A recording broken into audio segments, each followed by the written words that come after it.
tell me that I'm never. Halo semua, salam sejahtera Malaysia. Selamat datang ke channel Fels Lifestyle. Terima kasih karena terus setia dan bersama di dalam channel ini.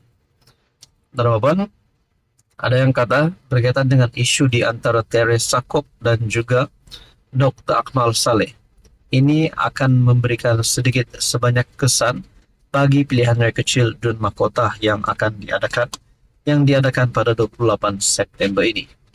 Namun saudara-saudara, persoalan yang paling utamanya adalah, adakah di sini calon kerajaan perpaduan berisiko untuk kalah kerana tindakan ekstrim Dr. Akmal Saleh, ataupun berkaitan dengan keputusan Teresa Kok yang tidak mahu sepentas bersama dengan Dr. Akmal di dalam ceramah PRK Dun Mahkota. Saudara-saudara, dalam satu perkongsian daripada Malaysia Kini bertarik 25 September, ajar UMNO di Mahkota, jangan undi Syed Husin, kata Ramasamy. Bekas timbalan Ketua Menteri Pulau Pinang, P. Ramasamy, mahu pengundi bukan Melayu, menghantar mesej yang jelas kepada UMNO pada PRK Dun Mahkota. Katanya, ini adalah peluang keemasan untuk membentangkan detik penting, khususnya buat masyarakat Cina dan India, meluahkan rasa tidak puas hati mereka terhadap UMNO selama ini. Pilihan raya ini menawarkan peluang untuk keemasan kepada pengundi untuk menentang parti yang selama ini dianggap sebagai puncak perpecahan. Jika pengundi Cina dan India beramai-ramai mengundi menentang calon UMNO, Syed Husin Syed Abdullah, mereka boleh mencipta sejarah. Sebelum ini timbul ura-ura bahawa kemungkinan pengundi Cina yang membentuk kira-kira 35% daripada 66,000 pengundi mahkota tidak akan keluar kerana kelakuan ekstrim Ketua Pemuda UMNO Dr. Akmal Saleh dalam beberapa isu sejak kebelakangan ini. Terbaru, dia menempelak naib pengurusi DAP, Teresa Kok, yang menyuarakan kebimbangan masyarakat bukan Islam berhubung cadangan JAKIM mewajibkan pensijilan halal ke atas restoran dan syarikat makanan yang tidak menghidangkan daging babi dan alkohol.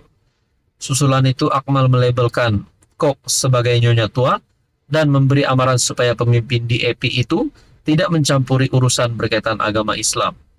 Dia juga secara sinis meminta kerajaan menyediakan logo non-halal untuk ditampal di dahi pemimpin DAP itu.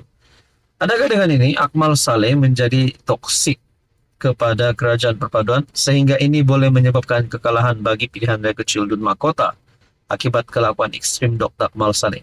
Itu menjadi persoalannya. Jadi saudara-saudara, Anda rasa sepatutnya apa yang dilakukan oleh kepimpinan kerajaan terhadap Akmal Saleh? Apapun, yang penting saudara-saudara, bagi supaya adil di dalam PRK Dun Mahkota, lebih baik semua turun mengundi sahaja. Apa komen Anda?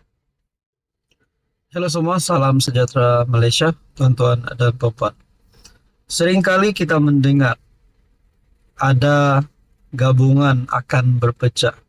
Antaranya Perikatan Nasional akan berpecah, akan bubar. Kerana PAS kononnya akan bersama dengan UMNO. Ada juga kata bersatu yang akan bersama dengan UMNO. Menjadi spekulasi itu ini dan banyaklah komen, terutamanya kepada pemerhati politik, kepada peminat-peminat politik tanah air kita. Ada yang kata bersatu patut masuk kerajaan untuk menyelamatkan diri. Ada yang kata PAS perlu masuk kerajaan, tinggalkan bersatu dan gerakan di dalam Perikatan Nasional. Dan sebaliknya pun ada berkata UMNO patut keluar daripada kerajaan dan bersama dengan PAS di dalam Perikatan Nasional. Berkaitan dengan isu ini, saudara-saudara, satu perkongsian daripada Harapan Daily bertarik 23 September. PAS sedia tolak bersatu untuk kerjasama dengan UMNO. Wow. Ahli Parlimen Parit Buntar dari PAS, Muhammad Misbahul Munir bin Masduki berkata, PAS sedia menolak bersatu bagi membolehkan parti itu bekerja sama dengan UMNO. Saudara-saudara, adakah dengan ini PAS, satu blok ataupun seluruh ahli parlimen PAS akan nyatakan sokongan terhadap kerajaan ataupun hanya akan bergabung bersama dengan UMNO di dalam satu gabungan baru? Mungkin PAS baru ataupun UMNO baru, kita pun tak tahu. Jadi saudara-saudara, dalam satu video yang kini tular di media sosial, ahli jawatan kuasa kerja PAS Pusat berkata, parti itu rela menolak bersatu untuk membolehkan parti itu bekerja sama dengan UMNO. Kita sanggup tolak PN, tolak bersatu pun tak apa. Sebab UMNO bagi syarat untuk berkawan dengan PAS, dengan syarat PAS tolak bersatu, kata Misbah yang merupakan timbalan Pesuruhjaya PAS Perak dalam video yang tular. Adakah dengan ini Muhyiddin Yassin dalam keadaan yang kritikal dan bahaya? Presiden UMNO Datuk Seri Ahmad Zahid Hamidi sebelum ini membayangkan tidak akan ada kerjasama dengan PAS selagi Hadi Awang menjadi presiden parti komponen Perikatan Nasional.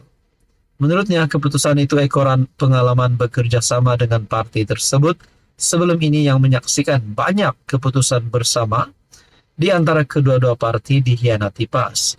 PAS ini membohong dari dulu sampai sekarang. Saya ini saksi hidup bincang empat mata dengan Hadi Awang. Sewaktu berdepan kita setuju, tetapi esok tukar tidak setuju. Jangan percaya selagi orang itu jadi presiden.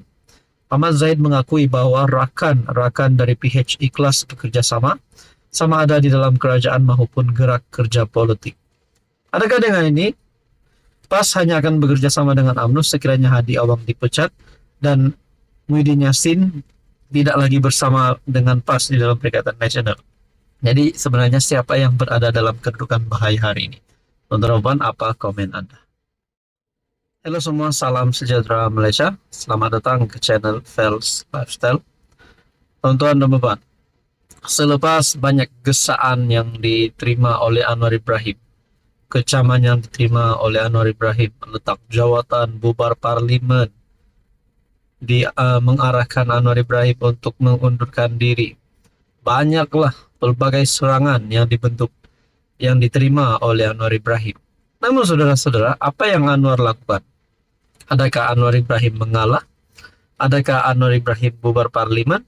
Adakah Anwar Ibrahim letak jawatan karena serangan-serangan daripada kepimpinan pembangkang ataupun musuh politik Anwar Ibrahim sendiri? Teman-teman, satu perkongsian daripada FMT bertarikh 24 September. RM21,5 juta disalur untuk bakul makanan di Pavali, Brina Krematorium, kata Anwar. Ini satu lagi bukti Anwar Ibrahim tidak mengalah, satu lagi bukti kemenangan Anwar Ibrahim meninggalkan musuh-musuh politiknya, meninggalkan PN, meninggalkan pembangkang. Ada yang kata nak jatuhkan Anwar, tunggulah PRU 16. Perdana Menteri berkata, kerajaan menyalurkan RM1,5 juta bagi bakul makanan sempena perayaan Deepavali dan RM20 juta untuk membina krematorium di 5 negeri.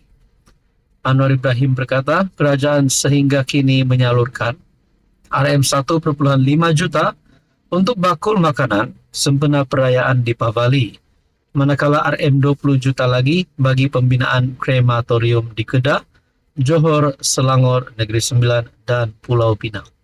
Seperti yang kita tahu, rakyat Malaysia, tumpuan rakyat Malaysia pada 28 September adalah PRK Dun Mahkota. Adakah dengan apa yang dilakukan ataupun keputusan daripada PMX yang terkini ini membolehkan kemenangan lagi bagi kerajaan perpaduan pada PRK Mahkota pada 28 September? Perdana Menteri berkata, keprihatinan kerajaan terhadap masyarakat India akan diteruskan dalam Belanjawan 2025 yang bakal dibentangkan pada 18 Oktober bagi melaksanakan beberapa program khusus seperti sebelum ini. Beliau berkata, kerajaan tidak pernah meminggirkan kebajikan masyarakat India, sebaliknya sentiasa menambah baik semua aspek penting, termasuk pendidikan, penyediaan rumah ibadat, dan peluang pekerjaan. Sebelum ini juga, kerajaan menyalurkan peruntukan kepada unit transformasi masyarakat India Malaysia, Mitra, selain menambah beberapa dana seperti bantuan kepada tabung ekonomi kumpulan usaha niaga, nasional dan amanah ikhtiar Malaysia untuk masyarakat India. Bagi saya ini satu kemenangan baru untuk Anwar Ibrahim sebagai Perdana Menteri.